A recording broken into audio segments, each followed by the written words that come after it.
যদি শুধু এই 3 বার 5 নামাজে 15 বার হয়ে যাবে, একদিন যদি জীবনের এই 3 বার কবুল হয়ে যায়, কসম খেয়ে বলা যাবে ইলা আজালিন মুসাম্মা, রব্বুল আলামিন বলেন যাও কথা দিলাম তোমার জীবনে দুনিয়াতে সুন্দর সুন্দর উপকরণ দিয়ে তোমাকে সাজিয়ে দিব। হাঁটতে হাঁটতে পড়েন, ঘুমুতে ঘুমুতে পড়েন, অজু লাগবে না, মাঝে মাঝে শুধুই পড়েন আর বলবেন রব আপনার রাসূল বলেছেন যা আছে সব দিবেন, দিয়ে দেন। আল্লাহ নবী বলেন আল্লাহ তাআলা তার দিকে 70 বার রহমতের নজরে তাকাবেন, আল্লাহ তাআলা তার 70টা প্রয়োজন পুরা করে দিবেন, আল্লাহ তাআলা তাকে জান্নাতে তার কাছে জায়গা দিবেন।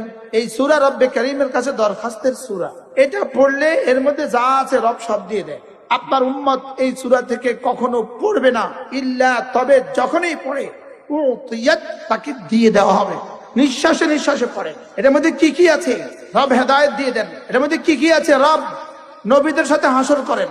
এটার মধ্যে কি কি আছে আল্লাহ সব নবীদেরকে যা দিয়েছেন আমাকে তা দিয়ে দেন। এই সূরার মধ্যে খোদার কসম সব আছে। এটার মধ্যে রিজিকের অভাব দূর করার দরখাস্ত আছে, ইস্তিগফারের পুরস্কার, ওয়া আনিস্তাগফিরু রাব্বাকুম সুম্মা তুবু ইলাইহি ইউমাত্তিউকুম মাতাআন হাসানান ইলা আজালিন মুসাম্মা।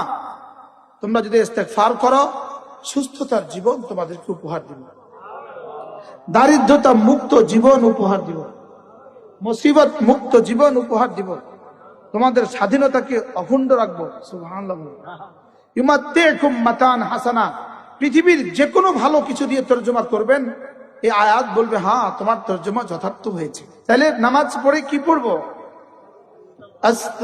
দিল থেকে শুদ্ধ করে আস্তাগফিরুল্লাহ, মনে মনে ভাববো রব্বে কারীম বলেছেন আমি যদি ইস্তিগফার করি আমার যখন যা লাগে সব দিয়ে দিই।